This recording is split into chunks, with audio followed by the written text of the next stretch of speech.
We have a fantastic speaker here with us today, Navya Manengi from Iowa State University. So she's got about 5 years of experience, and she in the field of program management and engagement. And personally, she loves aligning with projects and initiatives that improve human experience. I think it's aligned with, in sync with her vision. And I think if she can be part of something that improves our experience, be part of a project or initiative that's actually doing that, I think that's something that brings joy to our heart. The focus of this session is going to be on the learning opportunities, hands-on learning opportunities in the field of STEM, right? With a focus on international students. And yes, this program is going to be relevant for undergrad as well as postgrad audiences. But I would think it would be, in terms of its relevance, perhaps applied differently to both audiences, but maybe more relevant for an undergrad kind of audience. So that's why I was asking that question before we started.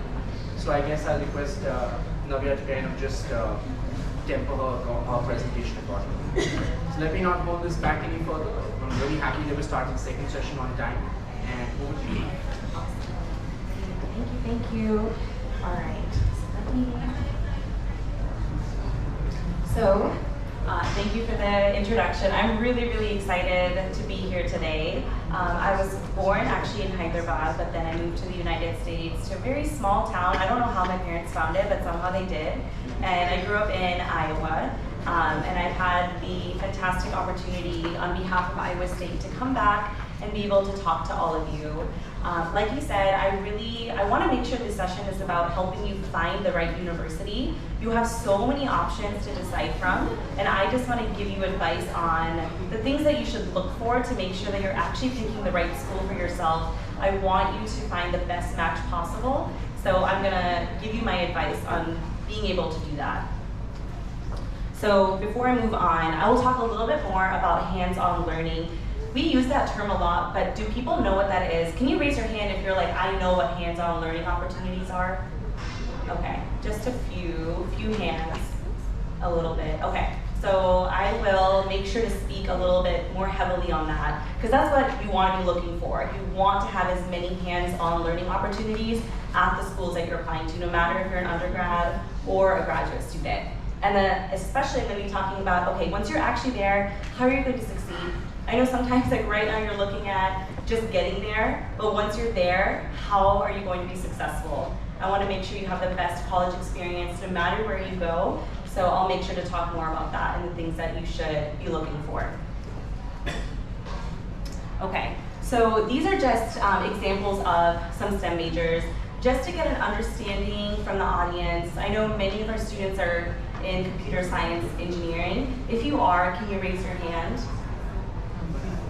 Okay, so that's a good, decent group. Obviously, STEM stands for science, technology, engineering, mathematics. So we have many fields, majors that do fall under STEM.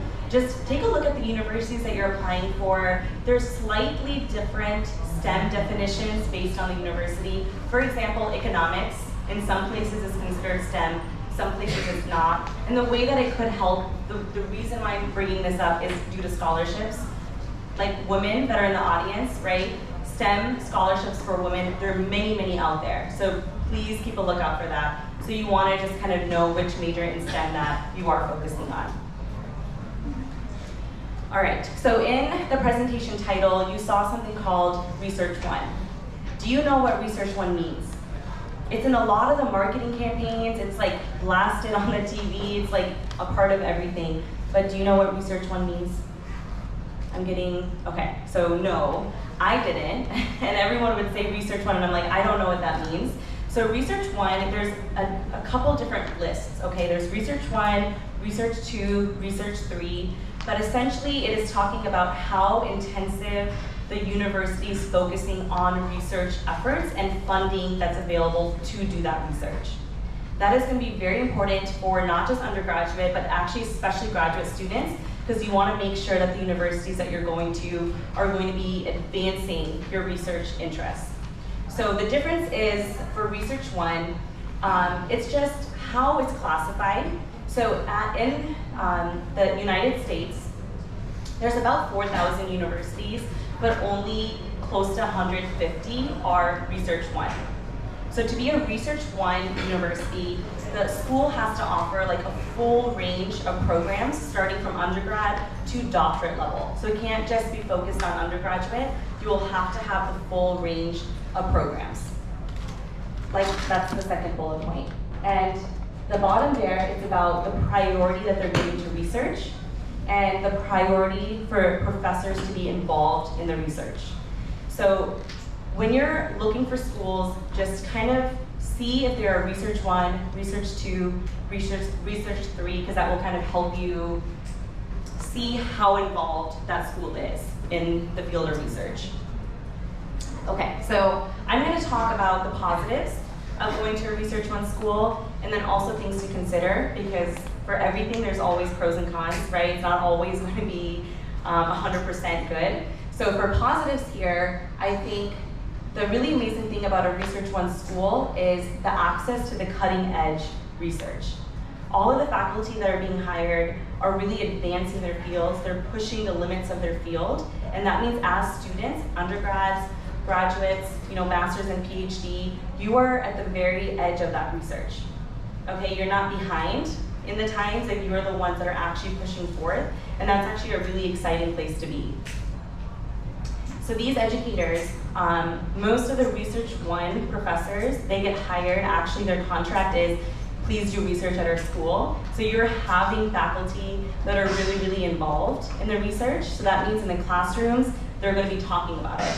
So the classrooms are actually going to be a lot more engaging. They're going to have faculty members that are bringing up the current research that they're doing. So it does make the classroom environment a lot more engaging.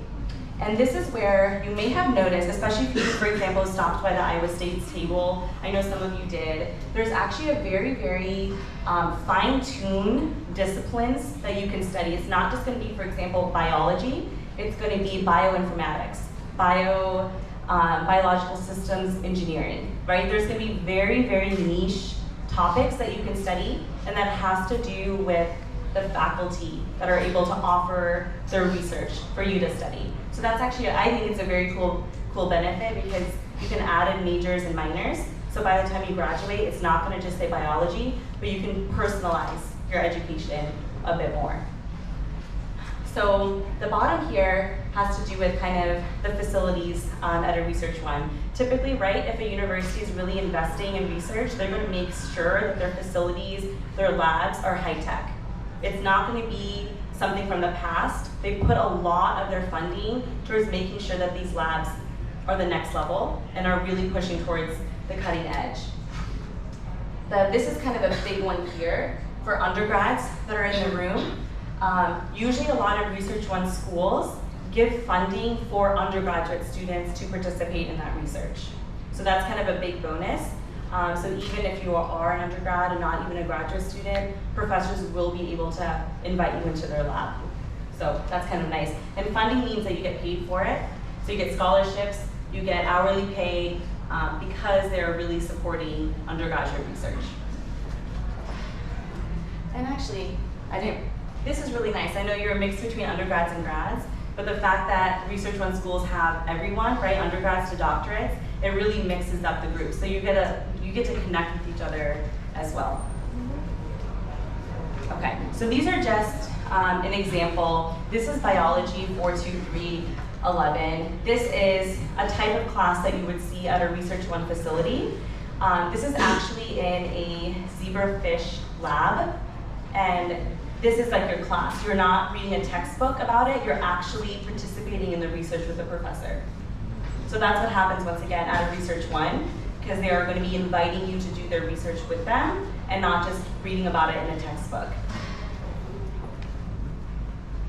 So this is Jeff. He's the faculty member who's teaching this class. He just came to India a few months ago. So it's nice to see, right? You're going to want to be looking for this. Are there faculty members inviting students to come do research with them? And they're both incredible. They do want both graduate students and undergrads to be involved. The class that you saw is actually an undergraduate course. So even as undergrads, you're being able to participate in this. So imagine as grad students how much more access that you will have with the professors. So these are just Other examples, I just took this from my university, but no matter which one that you're looking at, just take a peek. Google research at whatever university, see what's popping up. And this is something that I actually didn't know. I actually studied business. I went to a Research One school, and one of my faculty members was talking about the research that they're doing. I'm a finance major, so I was like, what are you talking about? Because I always thought that research belonged with sciences. So even if you are in different fields, at a Research One university, just a reminder, every single faculty member is doing research. This is not just in science, this is not just in engineering, this is in business, this is in music. So it's really, really cool to see the diversity of research that is happening. Okay, so this is just a very, very quick video from a faculty member. I just want you to hear about how he talks about research. These are the type of faculty that you're looking for. You want to be looking for the ones that are, like I said, inviting you to want to do research with them.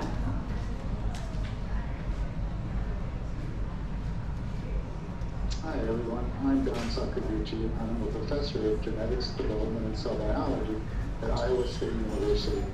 I'm also the director of the undergraduate programs in biology.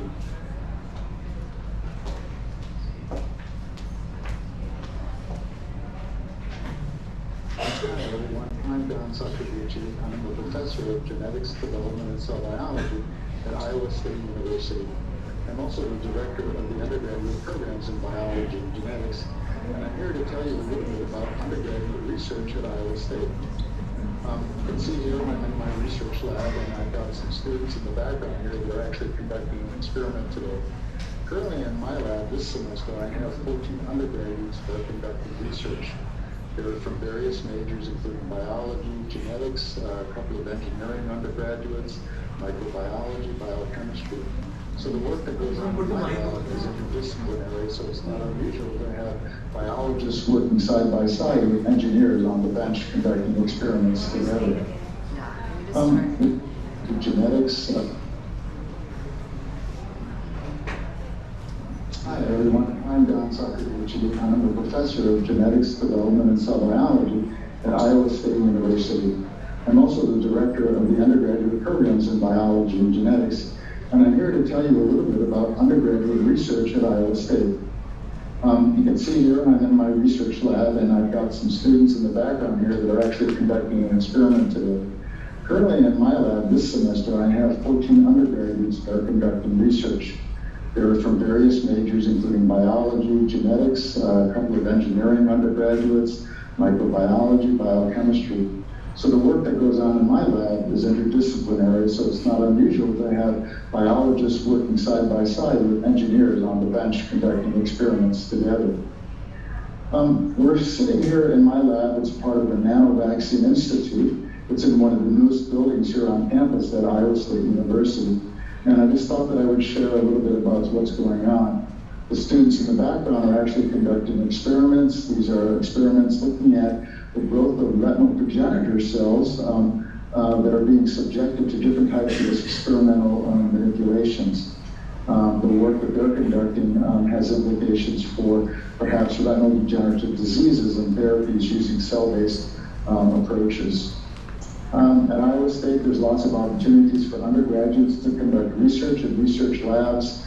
In the life sciences and biology, we have over 80 faculty that are conducting research in different areas of life sciences, so there's lots of opportunities. So again, I hope that you enjoyed hearing a little bit about research here at Iowa State, and hope to see you here. Bye-bye.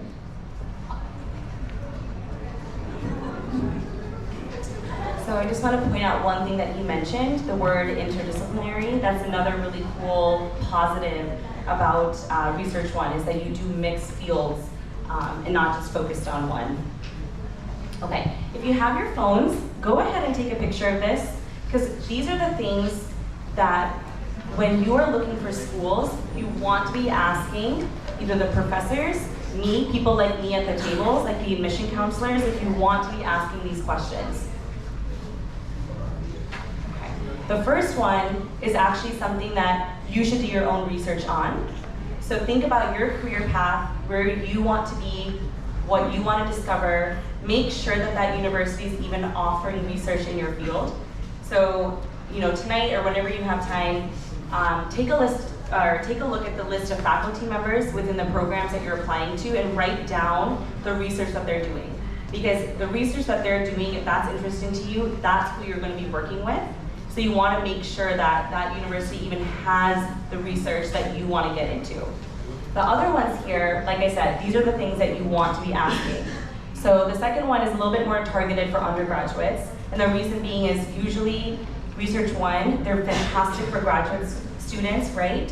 But undergrads is a little bit tricky to get access to it. So you want to make sure that the professors are open to even working with undergraduate students. So make sure you ask that question. Don't just, any university, if they say we have research, your follow-up should be, is it for undergrads? Okay, so make sure you're asking that as undergraduate students. And this one, it does not have to be for undergrads. Sorry, it's just, the word is there, it's just tailored to that. It's for both undergrads and graduate students.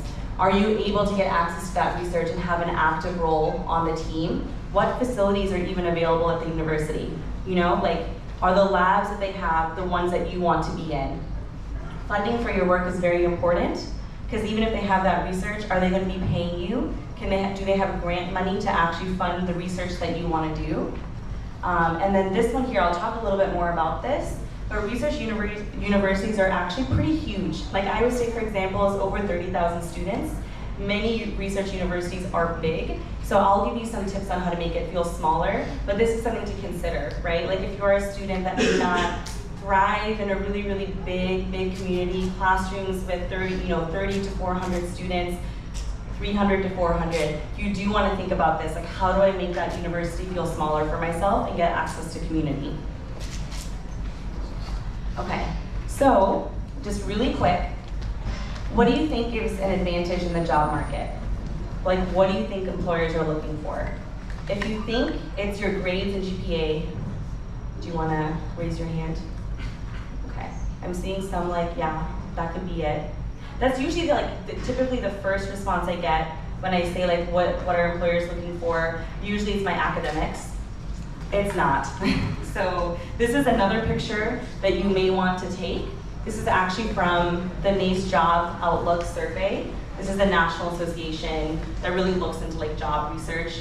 But these are things that when you are a student at the university, you want to be making sure that you're actively participating in things that employers are looking for. And as you can see on this list, GPA is actually down here. It's important, academics are important, but it is not the only thing that they're looking for. So make sure that as you're thinking about school, you're also considering the hands-on learning opportunities, which I will be talking about in just a second. Same thing here, feel free to take a picture of this, but these are the skills that employers are looking for. So on your resume, on your LinkedIn, in your interviews, in the even the schools that you're looking for, the programs, make sure that these are the skills that you're growing, because once again, this is what they're looking for.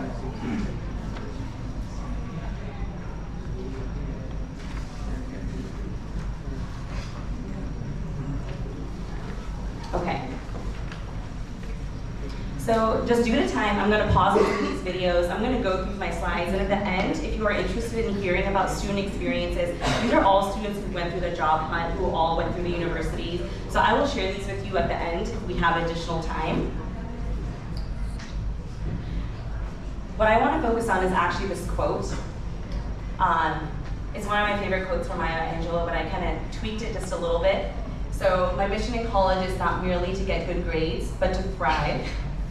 So her quote is to say to survive, but I switched it up for college. And to do so with some hands-on learning, some passion, some community, and some support. I really think this is the best formula to get the best college experience. So I want to talk to you some more about additional hands-on learning opportunities. I spoke a lot about research, and I spoke a lot about Research 1 universities, but there's many other things that you can do at the university, and this applies to both undergraduate students and graduate students. So there's something called a honors program. This is connected to research, yes, but they also offer additional classwork like I said at the beginning, the word niche, like they're very, very niche classes that are interdisciplinary. They connect different topics from a variety of colleges together, and you get access through that, or to that, through an honors program. So you can be on the lookout for honors programs that are offered at the universities that you're considering. Student organizations, this is an obvious one, but one thing that I want to point out, a lot of different marketing books that you will see from universities are going to have a list of organizations. It's going to say we have 1,000 organizations, we have 900 organizations, but the truth is they may not all be active. Okay, you want to ask, are they active?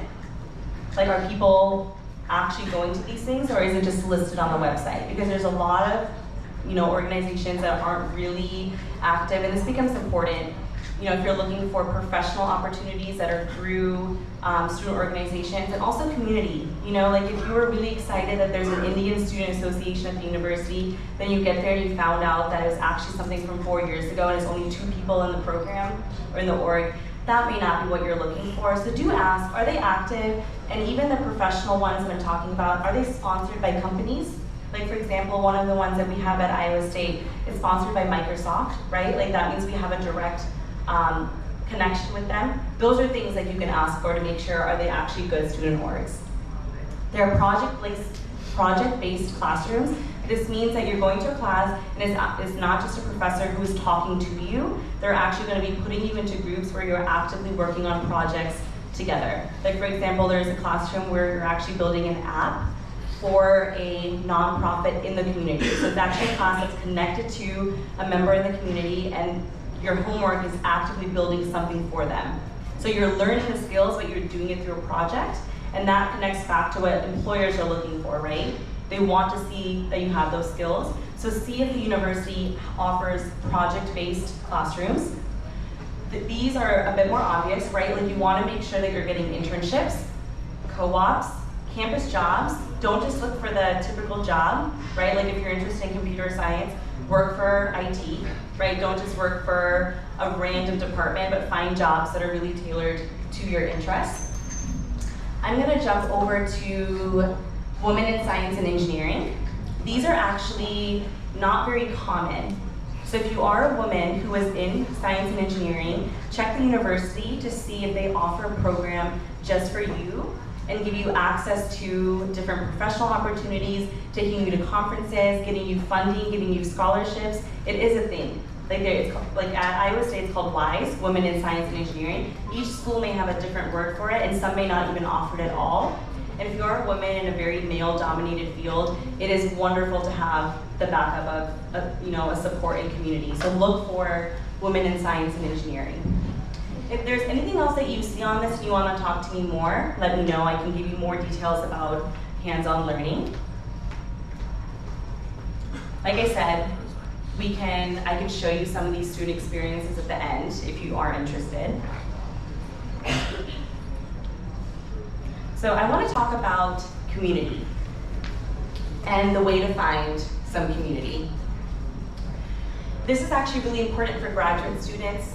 I work with counseling services a lot at the university, and graduate student mental health international graduate student mental health is one of the highest, on campus, extraordinarily high. And it is something that I do want to address because it's important. When you're traveling to a new country and you do not have access to a community, especially as an international graduate student, it is really, really tough. And it's not just at my university, it is this is something that we talk about nationally, in our country. It is a problem, and I want to make sure you know about it so that you can make sure you find a university that can give you that support as an international grad student. And usually for undergrads, you have access to orientation. These are the pictures from orientation here. So as an international orientation, you get to go through a program and actually have a cohort and already start the year with another group of international students, but grad students don't have access to that, usually. So it is really good to ask about how on campus are international graduate students doing? How are they finding community? Are there clubs open for them? How are they able, transportation, is it available for them? Please ask these questions because I want to make sure as a graduate student you're not getting there and feeling isolated, because it does happen a lot. And another thing you can do is see, these are actually pictures from the my program, LAS International Student Network. This is open for undergrads at our university. And these are just like socials that we do almost bi-weekly, so every 2 weeks you get access to like just hanging out with an international community on campus. So see if things like that are available. For grad students, this is really important. A lot of these programs are tailored for undergrads, so see, like ask the admissions, like ask people, are there programs for international grad students or just grad students in your department to get together? Otherwise, that's kind of on you, it's on your shoulders. You may have to be the one who does that, and it is quite difficult, right, doing it in a new country, so check on that. Learning communities are something that you can think about too. Learning communities make a big university a lot smaller. So a learning community is where actually you get put into a group and you take the same classes together, or you, in some way or another, it's different from each university, but instead of being in a classroom with 500 people, they put you in a classroom with 100, or even do it so it's a lecture, but then you do a discussion, right, and there's only 20 people. So it makes something really, really big, really small. So see if the university has something like a learning community, and this can be open to both undergrads and grads. You just have to ask about it. And these are student organizations. My recommendation is don't just look for international clubs, look for multicultural clubs as well that you can join. And then also there should be plenty of professional clubs and community-based clubs that, once again, if they're active, those are the things that you can go to start building community. So I will show one video, and then I'll give you some additional advice, and I'm open for questions after that. This is from one of my students. He does talk about some of the struggles he had, but then how he asked for help. And this is really important. So let me. Hi, I'm Salan, a sophomore studying computer science at Iowa State.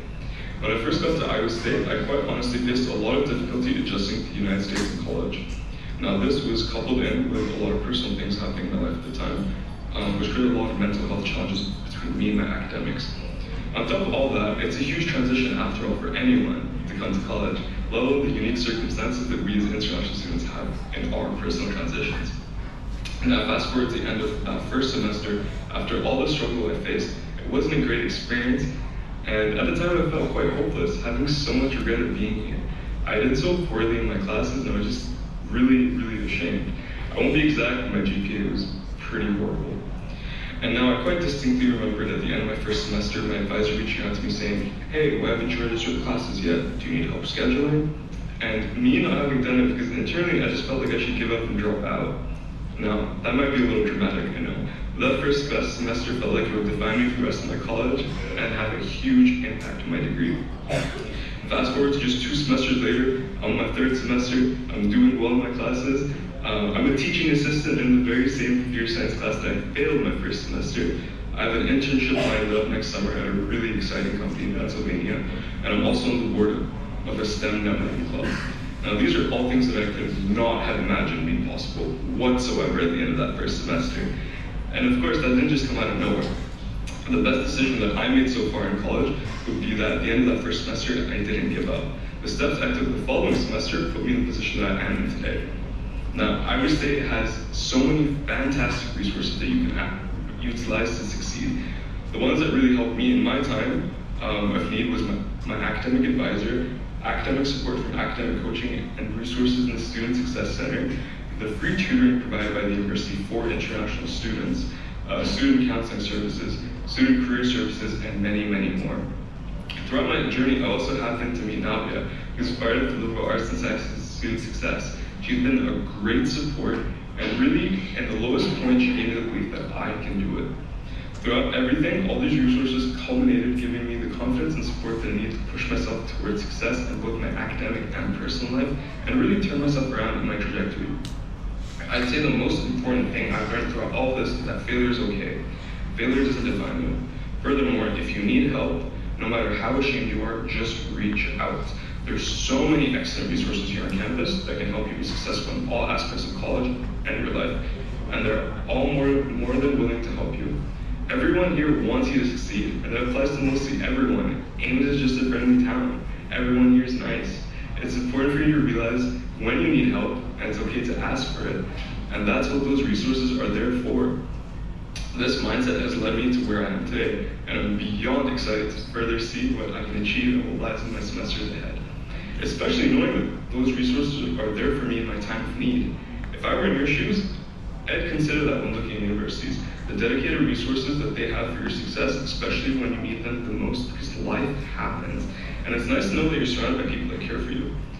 If I hadn't had access to these resources and hadn't formed a good support system of people with similar goals around me last semester, I probably would have given up and just dropped out. Thank you. Thank you.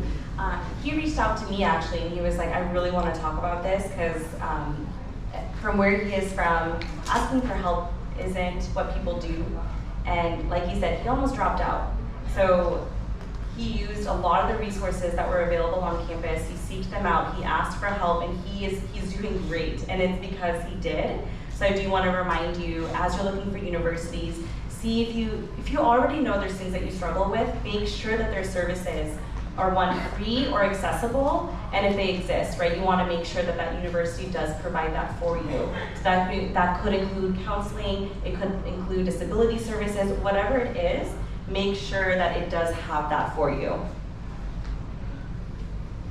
Okay, I'm running way out of time. So I'm gonna just address a few things, but then I'll be here and I'll also be at my table if you wanna talk about anything else. So let me point out a few things here.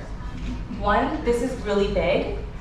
When you're online and you're Googling the universities that you want to go to, even here you're asking about the opportunities, make sure it's not just open for domestic students, right? Like that is something that they never talk about. Like ask, like, okay, you're saying that this is the program, but is it open for international?